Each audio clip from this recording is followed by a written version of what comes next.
You ever just wake up and think, damn, remember that one episode of Horrid Henry when his school made them put on uniform? No?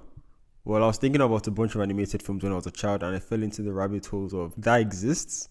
Yes, some of these films are not great and have already failed in their attempts to make a sequel or anything of sort of a follow-up, while some just never really got the chance to get that regardless of how good it was. So I went on a trip to find some of the biggest animated films I watched personally when I was growing up that just faded away from the public eye and existence as a whole. I also wanted to keep this video strictly on stuff that I personally grew up with rather than putting a bunch of random animated churn that comes out nowadays. So if you're wondering why something like, I don't know, Smallfoot is not on here, that's why. Starting this off with robots, and originally, my plan was to focus on the major studios like Disney, DreamWorks, the lot. And for the longest time, I always thought that this was a Disney film. I mean, to watch it right now, you have to go on Disney Plus. And when I grew up, it was always on those bootleg collection of Disney films that you had in the binders, like, you know, DVDs. So immediately seeing that 20th Century Fox theme and the blue sky, it just took me out. And I know what you'll probably be thinking, why don't I just add like an old animated film like Meet the Robinsons or something? But I just figured those films were a bit more mainstream. And one thing I can say for robots is that this film was completely ahead of its time. I remember as a kid, I always tried to love this film and watch it because it's freaking robots. That should be the coolest thing ever. But I could never just sit through this film, and there were parts of it that I could recall on a watch. But for this video, it was like, this was my first time watching it. And I think most of the reason why I didn't love it when I was younger, because this movie referenced so much of other stuff and other media that I simply could not get when I was younger. Of course, like Star Wars on its own probably has like 5 callbacks in this. The Force is strong with this one.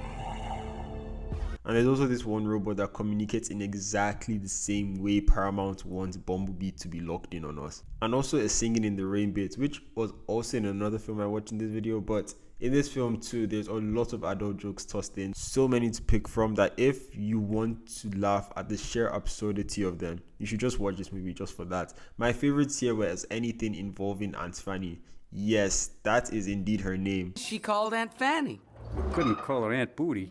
Whoa! Voiced by Jennifer Coolidge. And if you've watched something like Two Broke Girls or even her brief appearances in the American Pie films, you'll be surprised of how much of that personality they brought in her character. Like, we get this scene. This literally does not get brought up again, which I'm confused because I feel like, what was the point of adding this unless they took out the scene for it taking it too far and just deciding to cut the entire part out. But why does Mr. Bigwell have that compartment in his limo? You freak. The entire plot of this movie is basically about capitalism, big corporations, corporate greed, all of that. Pretty deep for kids, but I love how the final act is just this big compilation of random things happening. We see Fender transition to a girl, crazy for a 2005 animated film. You can't try that nowadays without a billion people getting upset. But the way Fender was this big star in this, I know I mentioned Aunt Fanny, her scenes were funny, but Robin Williams, you really went the mile with this character, and the scenes with him just elevated the comedy by like a billion. Just his introduction, him trying to scam Rodney, and him progressively being whatever he wanted to be. First he was black, then he was a woman, and he ended up being Scottish in the film. Come to rescue our friend, you evil bag of bolts, and you will be defeated by the very utmost. But yeah, back to the final act. It had everything. A bit reminiscent of some things you see in like the Avengers, Infinity Wars, the Endgame. It had even the girls gets it done scene. We also get robots wrestling, more Star Wars references, which is insane because this entire act looked like it was straight out of Revenge of the Sith, but this film came out before that. So who copied who? See, Robot was the blueprint and it was simply ahead of its time. And unfortunately, this was the best film I watched for this video. Back my foot, you mugger! That's gotta be racist. There's no way. And it's a shame that none of the other films could reach the heights that this reached, especially my childhood favorite, Space Chimps. I truly cannot explain how many times I watched this film as a kid, to the point that even a decade on, I can quote parts of this movie. In Space Chimps, Andy Samberg voices Ham, like the grandson of a chimp that was like the first chimp to go to space. You also have Patrick Warburton here voicing a chimp titan, and I'm pretty disappointed of how little he adds or he's even involved in the entire story. There's also a lady chimp, Luna, who obviously is just here to be a plot device, the love interest, and you already know there is no chemistry between her and Ham. She just serves as a bit of that character to just make him more morally upright and give him a reason to be interested in the whole space thing. Definition of a one-dimensional character. Lieutenant Luna, you crash with style. Brother, what's that? My favorite part of the film was when we see like the three scientists doing their thing and just interacting. There's this Indian guy. Senator, the infinity was drawn off course by a magnetic attraction from a dimensional anomaly in the time-space continuum. But why did they have to make him this stereotypical Indian dude? And it's a bit funny how like the dude that voices him is this guy that plays this character in The Mandalorian. And there's also like the generic Dungeons and Dragons nerd and just a smart girl. With the entire way the film was heading, I'm actually surprised that they didn't take like a swing at that character. Big shame there. Also, the film's antagonist character, Zartog, he's basically Shrek but way less charismatic. And the whole basis of the film, that he gets control of this human probe robot thing, and it's like having a gun in the medieval time situation because he just enslaves his entire alien race. But yeah, that's the entire plot of this film, because like that thing lands in their planet. They want to go check it out because it's expensive and all of that, but they can't send humans because if we go there, we will apparently die. So Rocket, another chimp in this, sends his friends to potential death. And it's kind of funny how they imply that the chimps are dumb and they can't really pilot the ship, but then they put them through this sort of training. And even if you overlook that, I get the whole Ham was a PR stunt and everything, but sending this random circus chimp after he just destroyed the entire NASA compound and just after 3 test drills, it'd be insane. But aside all of that and how smart they portrayed the chimps at, the dumbest thing in this film is how the humans can't understand the chimps but the aliens can. So canonically, is this Zartog and his whole alien species, do they speak chimp? Well, you ain't no spring chicken either.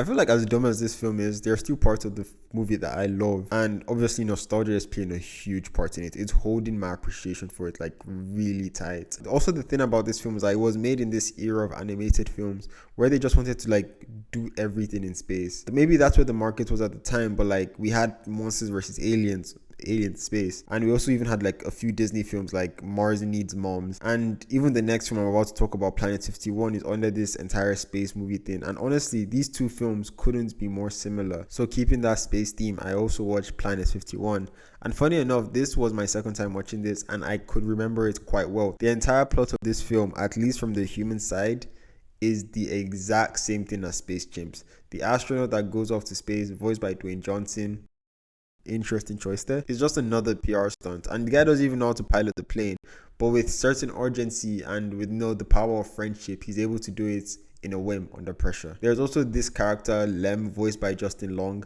that is just your regular teenage guy trying to get a job for the summer, get that money up, also trying to get this girl, but goes on this adventure and harboring this alien fugitive. And what I really loved about this movie in particular is just how they portrayed the aliens to see the humans, and there was never really this voice of reason. They just wanted to kill that guy. They now come up with all these dumb theories on how they can control their minds, and they turn us into zombies. Another thing was that there's this alien general guy voiced by Gary Oldman. Figure how much they paid him for this one. The guy's portrayed to be this more like cool, calm, collected type guy. You know, he's the general after all. Like think Stephen Lang in Avatar, like that type of character. But in this too, at times, he's also this big doofus. And don't bother taking over my mind. If you do, Captain Kisno has orders to shoot me. And going by reviews from like that tomato site, this should be the worst film out of all 6 of them on this video. But funny enough, I loved it, and maybe it's as a result of me shutting down my brain for it and just saw it as its funny, goofy self and rode with it. This is something you really don't take seriously, and if you thought robots had a ton of references, this movie is a constant 90 minutes reference and callback gag. From the dogs being xenomorphs, even another Singing in the Rain reference. And going by that, I can understand why people did not like it, because the plot of this film is really generic and really bad.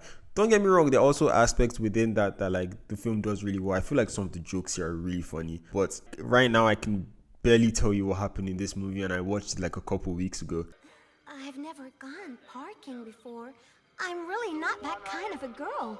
Well, I'm not the kind of a guy who would go with that kind of a girl. It's kind of funny that DreamWorks have like a field of movies that I can categorize in this bracket, like even theatrical films as recent as last year. Because tell me how a troll franchise has somehow accumulated to a trilogy in 7 years. And even the crude sequel secretly dropped back in 2020. But I went with Over the Hedge because I have never really watched this film from start to finish. And after doing so, I can't lie, considering how highly people praise this film, it was quite disappointing. And it's not as if the film was bad or anything, but I just did not have as much fun with this movie as I did for the other ones on here. If I was to take it seriously, for example, this film suffers from having too many characters, and each one has their little arc or their little stories that get resolved. Why will I care of seeing a skunk get it on with a cat? But I can't lie, leading up to that, it was kind of funny how they had this whole operation makeover for her. And there was this other one in particular. This is the one I want to talk about more in particular. I don't even know what animal this is. But them trying to set up this, oh, I hate my dad and I don't like the pressure that he's putting on with me. And I don't want to end up doing what you're doing.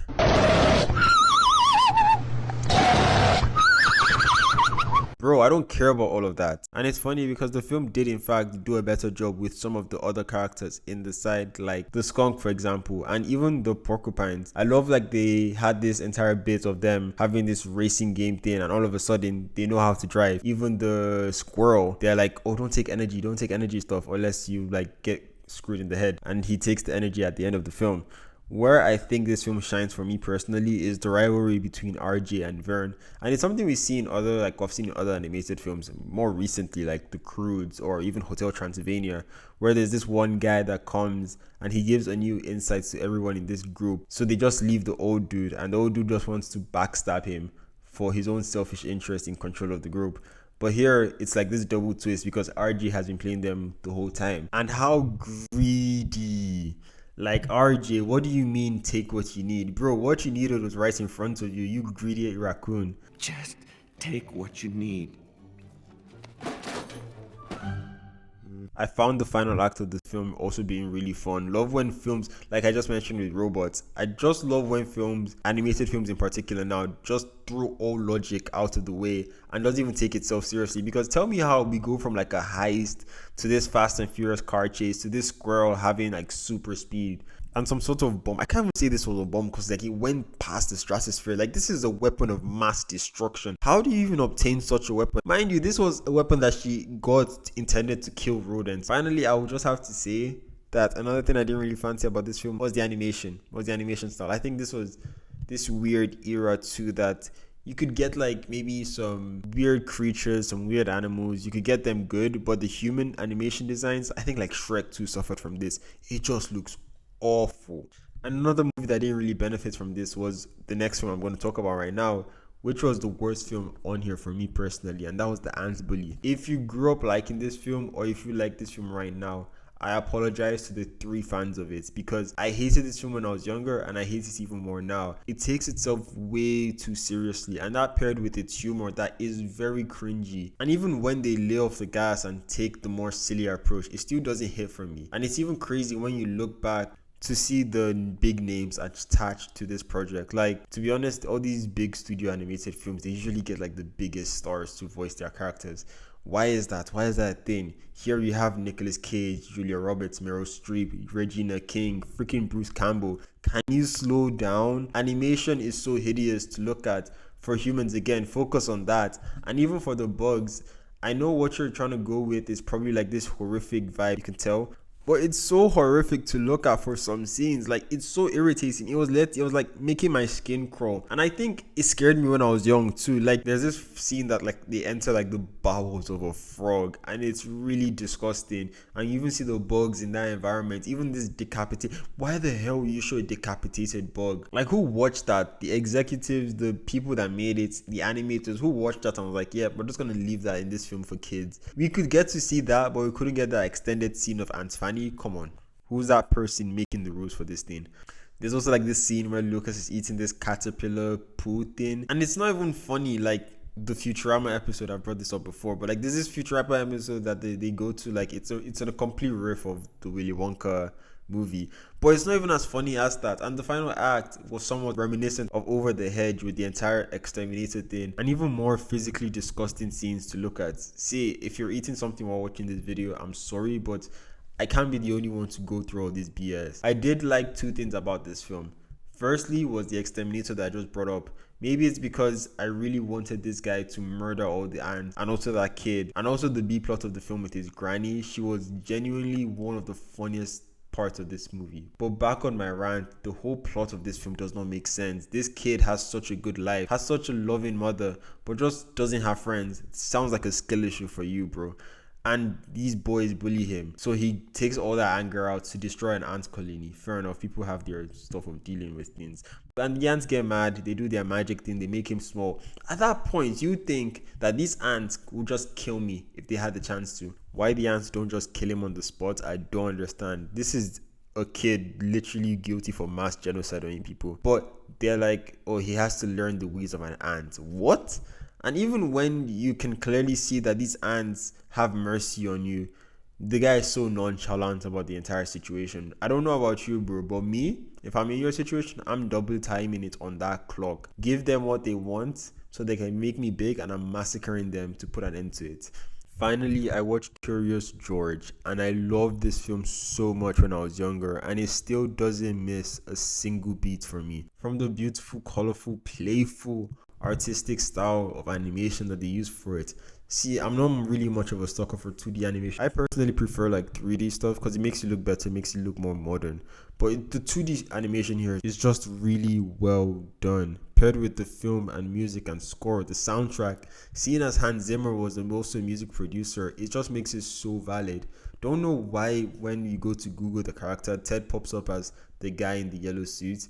Like, they literally say his name is Ted so many times in this film. But such a likable guy, aside like when he has that crash out with George.